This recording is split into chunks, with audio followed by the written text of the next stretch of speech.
One thing you need to understand is the technology is subjective because it's about you. You have known objective technologies, how to fix the car, how to fix the airplane, how to fix the aircraft, all these things.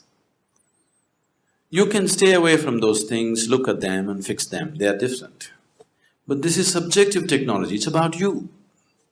So if you have to look at this, in some way you have to open up. So if we have to open you up, see today, there was a time they were doing surgeries on the street side, you know that? Yes? And if too much blood comes, they would just pick up mud and throw it and stop bleeding in the village. Yes, do you know? Yes or no? If there is a cut or a wound and there's too much bleeding, they would simply take mud and put it somehow to stop the bleeding. But today we have understood, even if we have to open a small opening in the body, we need a certain sterile condition to do it. We have understood that much, isn't it? So, whether it's the physical body, means we need a certain kind of condition. Similarly, if we have to open up you as a person, we need a different kind of atmosphere. We need a committed atmosphere. In a casual atmosphere, you never do it. Why today any thinking person, little people who consider themselves intelligent in the world have an allergy to anything spiritual is simply because of this, because spirituality has presented itself in such ridiculous ways. They're so pathetic. Isn't it so? There are all kinds of idiots on the planet. But the so-called religious and spiritual idiots take the cake anywhere in the world, isn't it so? Yes?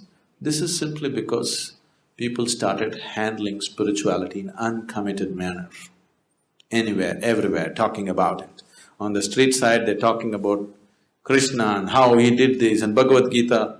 It's just become ridiculous because you're not demanding a certain involvement and commitment from people. Just anywhere you're going on like a film song or a commercial thing.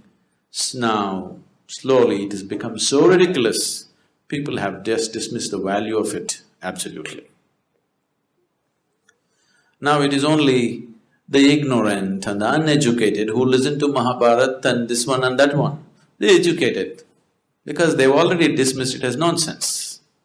Because it's happening in such ridiculous ways, it is not being presented properly, not creating the right kind of situation for it to grow, simply doing it anywhere. So subjective technology is never attempted in uncommitted atmospheres. It has to be done in a committed atmosphere. We want to just align these four wheels on which you carry your life. See, you may think and imagine many things about you. In your experience, the only four realities of your life is physical body, mind, emotion and energy that supports all this, isn't it so?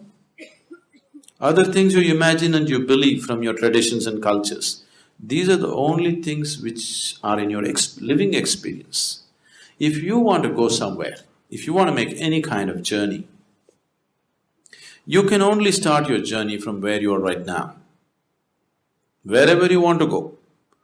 You want to go to Mumbadevi or to the moon, you can only start your journey from the seat in which you're sitting right now, isn't it so? If you try to start your journey somewhere else, you will become hallucinatory. Most of the religion in the world, over 90% of the religion in the world has become hallucinatory because they're all trying to start from the third step to heaven, not from where they are. You must first realize what is the experiential reality of who you are. What is the next step and the next step and the next step.